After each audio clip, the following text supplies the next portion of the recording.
भारतीय कृषि से संबंधित महत्वपूर्ण प्रश्न, इंडियन एग्रीकल्चर से रिलेटेड क्वेश्चंस।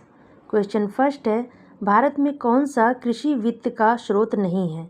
ए सहकारी समितियां, बी व्यापारिक बैंक, सी क्षेत्रीय ग्रामीण बैंक या डी उपरोक्त में से कोई नहीं।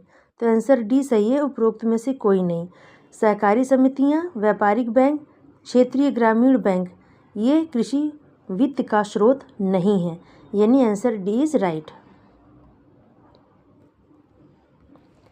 सेकेंड क्वेश्चन है, निम्न में से कौन सा एक कृषि में उत्पादकता बढ़ाने का रास्ता है? ए कुशल सिंचाई, बी कीटनाशकों का प्रयोग, सी उर्वरकों का प्रयोग या डी उपरोक्त में सभी। तो इसमें से पूछ रहा है कि कौन सा एक कृषि में उत्पादकता बढ़ाने का रास्ता है, तो डी आंसर ये सभी। कुशल सिंचाई, कीटनाशकों का प्रयोग और उर्वरकों का प्रयोग ये सभी कृषि में उत्पादकता बढ़ाने का रास्ता है। Answer D is right. Third question है, भारत में प्राकृतिक रबड़ का सबसे अधिक उत्पादन किस राज्य में होता है? ए केरल में, बी कर्नाटक में, सी तमिलनाडु में या डी मेघालय में। तो भारत में प्राकृतिक रबड़ का सबसे अधिक उत्पादन होता है केरल राज्य में, यानी answer A is right. Question number fourth है, भारतीय अर्थव्यवस्था में कृषि का योगदान डैश, यानी ए बढ़ रहा है, बी घट रहा है, सी स्थिर है या डी उपरोक्त में से कोई नहीं। तो आंसर होगा इसमें से बी घट रहा है। भारतीय अर्थव्यवस्था में कृषि का योगदान घट रहा है। Answer B is right. Question number fifth है, निम्न में से कौन सी भारतीय निर्यात की परंपरागत वस्तु है? ए जूट, बी चीनी, सी मसाले या डी सभी। तो भारतीय निर्यात की परंपरागत वस्तु है इनमें से कौन सी? तो आंसर होगा A jute. Answer A is right. भारतीय निर्यात की परंपरागत वस्तु है जूट, यानी आंसर ए सही है।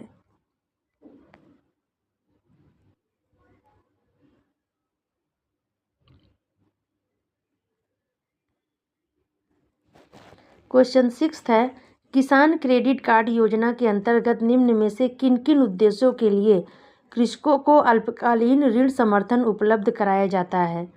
ए फार्म परिसंपत्तियों के रखरखाव हेतु कार्यशील पूंजी के लिए, बी कंबाइन कटाई मशीनों, ट्रैक्टरों एवं मिनी ट्रैक्टरों के क्रय के लिए, थर्ड है फार्म परिवारों की उपयोग आवश्यकताओं के लिए, और फोर्थ है फसल कटाई के बाद खर्चों के लिए, और पांचवा है फिफ्थ है परिवार के लिए घर निर्माण तथा गांव में शीतागार सुविधा की स्थापना के लिए। तो क्वेश्चन पूछ रहा है कि किसान क्रेडिट कार्ड योजना के अंतर्गत निम्नलिखित में से किन किन उद्देश्यों के लिए कृषकों को अल्पकालीन ऋण समर्थन उपलब्ध कराया जाता है? तो इसमें से आंसर होगा ए 1, 2 और 5, बी 1, 3 और 4, सी 2, 3, 4 और 5 या डी ये सभी। तो यानी इसमें से कौन सा आंसर सही है? यानी आंसर बी इज राइट है। कौन सा? 1, 3 और 4, यानी फर्स्ट, थर्ड और फोर्थ, ये आंसर सही है। किसके लिए? किसान क्रेडिट कार्ड योजना के अंतर्गत निम्नलिखित में से किन किन उद्देश्यों के लिए कृषकों को अल्पकालीन ऋण समर्थन उपलब्ध कराया जाता है? तो इसमें से आंसर फर्स्ट सही है, थर्ड और फोर्थ, यानी फार्म परिसंपत्तियों के रखरखाव हेतु कार्यशील पूंजी के लिए, फार्म परिवारों की उपयोग आवश्यकताओं के लिए, फोर्थ है फसल कटाई के बाद खर्चों के लिए। इन उद्देश्यों के लिए कृषकों को अल्पकालीन ऋण समर्थन उपलब्ध कराया जाता है। तो आंसर बी सही है।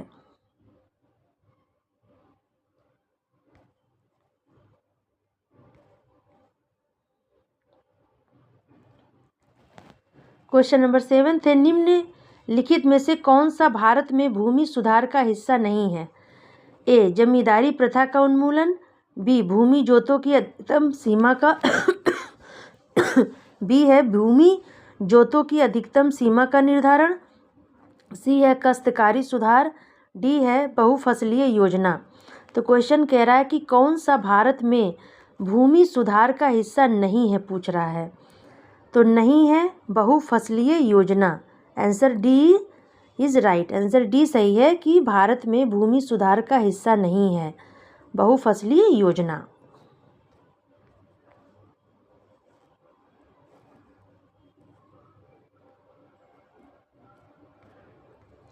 अब क्वेश्चन 8 है, निम्न कथनों पर विचार कीजिए। फर्स्ट है, सभी अनाजों, दालों, तिलहनों का न्यूनतम समर्थन मूल्य MSP पर प्रपारण खरीद भारत के किसी भी राज्य, केंद्र शासित प्रदेश UT में असीमित होता है। दूसरा है, अनाजों एवं दालों का MSP किसी भी राज्य, केंद्र शासित प्रदेशों में उस स्तर पर निर्धारित किया जाता है जिस स्तर पर बाजार मूल्य कभी नहीं पहुंच पाते। तो उपरोक्त कथनों में कौन सा सही है, पूछ रहा है। तो ए यानी केवल 1, बी केवल 2, और सी है 1 और 2 दोनों, और डी है ना तो 1 ना तो 2। तो आंसर इसमें डी सही है कि ना तो 1 ना तो 2। सभी फर्स्ट है यानी पहला है, सभी अनाजों, दालों और तिलहनों का न्यूनतम समर्थन मूल्य MSP पर प्रपारण भारत के किसी भी राज्य, केंद्र शासित प्रदेश में असीमित होता है, ना तो ये सही है। और सेकंड है, दूसरा है, अनाजों एवं दालों का MSP किसी भी राज्य, केंद्र शासित प्रदेश में उस स्तर पर निर्धारित किया जाता है जिस स्तर पर बाजार मूल्य कभी नहीं पहुंच पाते, ना तो ये सही है। तो दोनों कथन सही नहीं है, यानी आंसर डी सही है।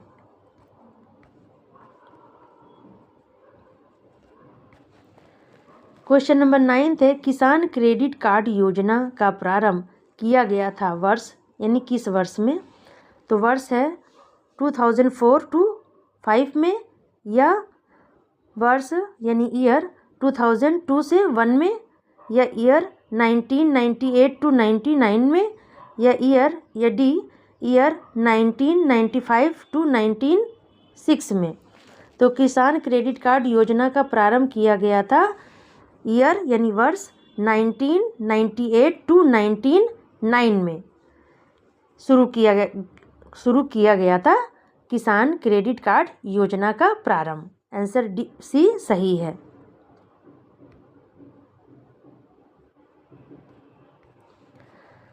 क्वेश्चन नंबर 9 है, भारत में धीमी कृषि विकास गति के लिए निम्नलिखित में से कौन सा प्रभावी कारण है? ए ग्रामीण निर्धनता, बी शहरी निर्धनता, सी कुशल श्रमिक, या डी शहर में गांव की ओर पलायन। तो भारत में धीमी कृषि विकास गति के लिए निम्नलिखित में से कौन प्रभावी कारण है? तो प्रभावी कारण है ग्रामीण निर्धनता। भारत में धीमी कृषि विकास की गति के लिए ग्रामीण निर्धनता प्रभावी कारण है। Answer A is right.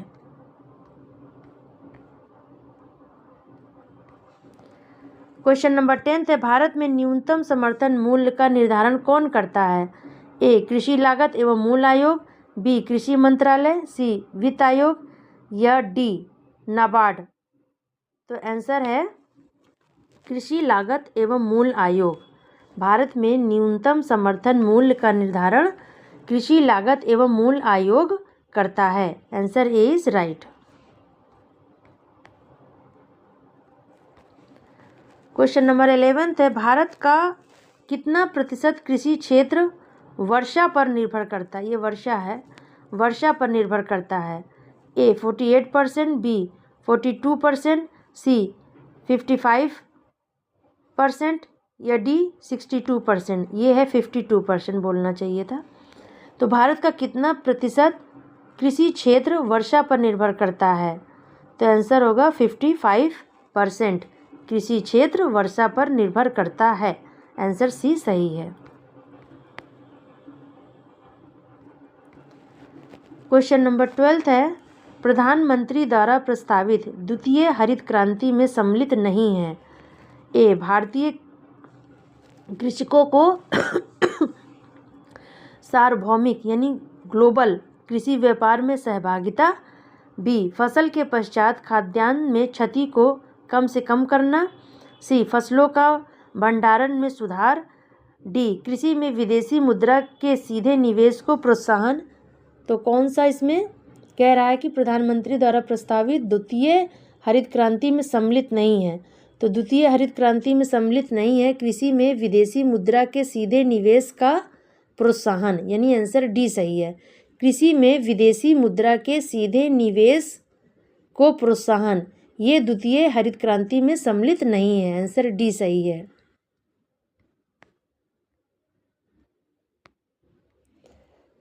Question number 13, विश्व में हरित क्रांति के जनक हैं यानी कौन। A, Norman Borlaug. B, M Grieve. C, William Grand. D, MS Swaminathan. तो विश्व में पूछ रहा है, विश्व में हरित क्रांति के जनक हैं नॉर्मन बोरलॉग, आंसर ए सही है। और भारत में हरित क्रांति के जनक है डॉक्टर MS स्वामीनाथन, और ये विश्व में पूछ रहा है, तो विश्व में हरित क्रांति के जनक है Norman Borlaug, answer A is right है।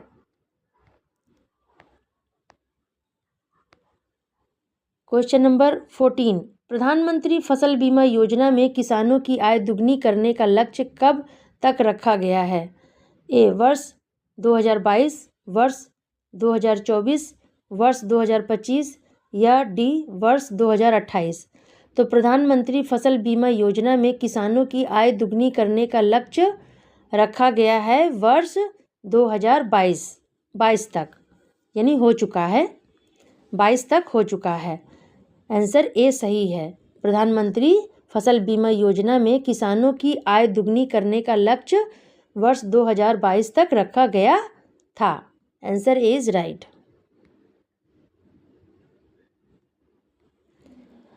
क्वेश्चन नंबर 15 है, स्वतंत्र भारत में सुधारों के संदर्भ में निम्नलिखित में से कौन सा कथन सही है।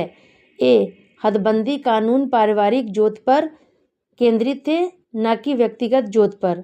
बी, भूमि सुधारों का प्रमुख उद्देश्य सभी भूमिहीनों को कृषि भूमि प्रदान करना था।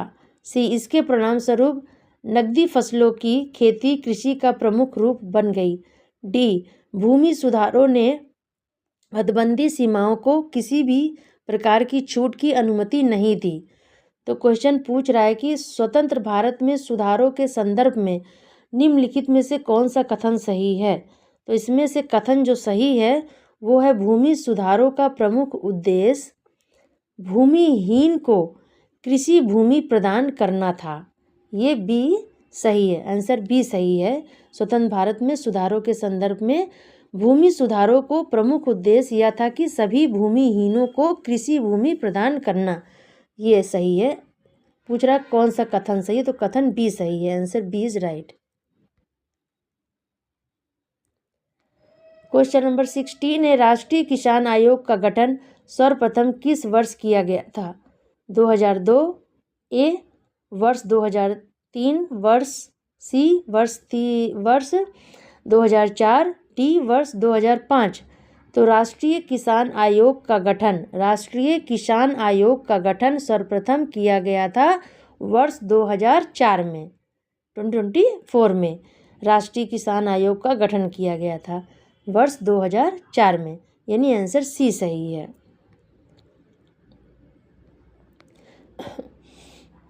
क्वेश्चन नंबर 17 है, राष्ट्रीय कृषि विकास योजना में किसे शामिल नहीं किया गया है, नहीं पूछा है। मिट्टी परीक्षण प्रयोगशाला, बी, उर्वरक गुण नियंत्रण प्रयोगशाला, सी, कृषि यंत्र परीक्षण प्रयोगशाला, डी, उपरोक्त में से कोई नहीं। तो राष्ट्रीय कृषि विकास योजना में शामिल नहीं किया गया है उपरोक्त में से कोई नहीं, मतलब इनको नहीं शामिल किया गया है। ए, मिट्टी परीक्षण प्रयोगशाला, बी, उर्वरक गुण नियंत्रण प्रयोगशाला, सी, कृषि यंत्र परीक्षण प्रयोगशाला। राष्ट्रीय कृषि विकास योजना में इनको शामिल नहीं किया गया है, यानी आंसर डी सही है। क्वेश्चन नंबर 18 है, निम्नलिखित में से कौन सा राज्य जहां गेहूं की खेती नहीं होती? ए कर्नाटक, बी महाराष्ट्र, सी पश्चिम बंगाल या डी तमिलनाडु। तो कौन सा राज्य है जहां गेहूं की खेती नहीं होती? तो आंसर है Tamil Nadu. Answer D is right. Tamil Nadu जहां गेहूं की खेती नहीं होती है, तो आंसर डी सही है। क्वेश्चन नंबर 19 है, भारत का वह कौन सा राज्य है जहां आलू की प्रति हेक्टेयर पैदावार सर्वाधिक होती है? आलू की प्रति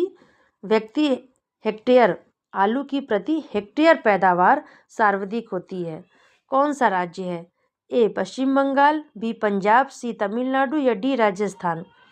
तो आंसर बी सही है, पंजाब। भारत का वह कौन सा राज्य है? तो भारत का वह पंजाब राज्य है जहां आलू की प्रति हेक्टेयर पैदावार सर्वाधिक होती है, Punjab. Answer B is right. Question number 20 है, ब्लू बॉक्स का संबंध निम्न में से किससे है? ए कृषि सब्सिडी, बी एक प्रकार की मशीन, सी सिंचाई तकनीक या डी एक प्रकार का कर। तो ब्लू बॉक्स का संबंध निम्न में से किससे है? तो आंसर होगा कृषि सब्सिडी से, यानी answer A is right. Blue box का संबंध है कृषि सब्सिडी से, आंसर ए सही है।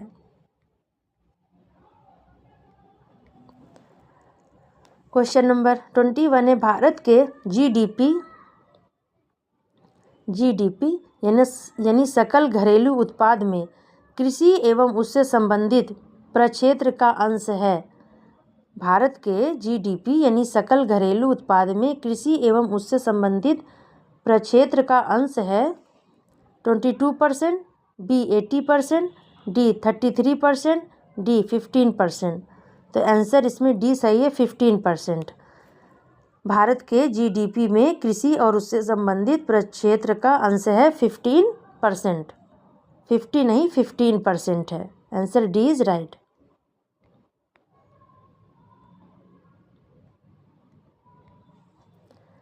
क्वेश्चन नंबर 22, निम्नलिखित में से कौन सा न्यूनतम कीमत का एक उदाहरण है?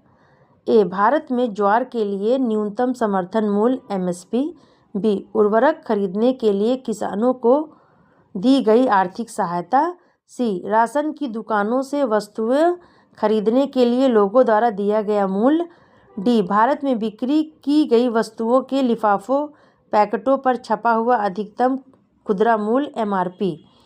तो पूछ रहा कौन सा न्यूनतम कीमत का एक उदाहरण है? तो इसमें भारत में ज्वार के लिए न्यूनतम समर्थन मूल्य यानी एमएसपी, ये न्यूनतम कीमत का एक उदाहरण है, आंसर ए सही है।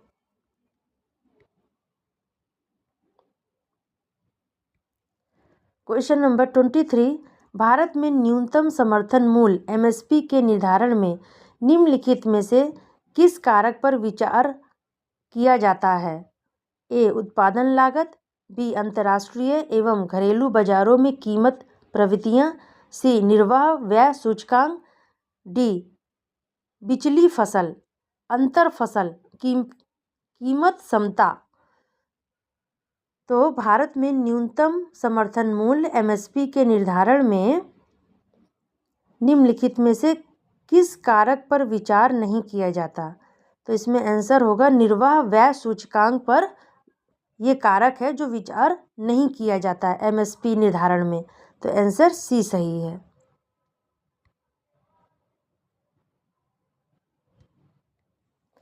क्वेश्चन नंबर 24, दीर्घकालीन कृषि ऋण प्रदान किया जाता है? ए प्राथमिक सहकारी सोसाइटी द्वारा, बी जिला सहकारी बैंक द्वारा, सी भूमि विकास बैंक द्वारा, डी राज्य सहकारी बैंक द्वारा। तो दीर्घकालीन कृषि ऋण प्रदान किया जाता है भूमि विकास बैंक द्वारा, आंसर सी सही है। दीर्घकालीन कृषि ऋण प्रदान किया जाता है भूमि विकास बैंक द्वारा, answer C is right, answer C सही है। क्वेश्चन नंबर 25, निम्नलिखित में से कौन सी एक नकदी फसल नहीं है, यानी कैश क्रॉप नहीं है? ए तंबाकू, बी कपास, बी सोयाबीन या डी रबर। तो नकदी फसल नहीं है सोयाबीन, आंसर सी सही है। नकदी फसल सोयाबीन नहीं है, आंसर सी इज राइट। ये नकदी यानी कैश क्रॉप, नकदी फसल वे कृषि उत्पाद है जिन्हें किसान अपने उपभोग के बजाय मुख्य रूप से बाजार में बेचकर लाभ कमाने या निर्यात करने के उद्देश्य से उगाते हैं कैश क्रॉप को। तो इसमें से सोयाबीन नकदी फसल नहीं है। तो ये थे इंडियन एग्रीकल्चर से रिलेटेड क्वेश्चन आंसर। देखिए, पढ़िए। Thank you so much.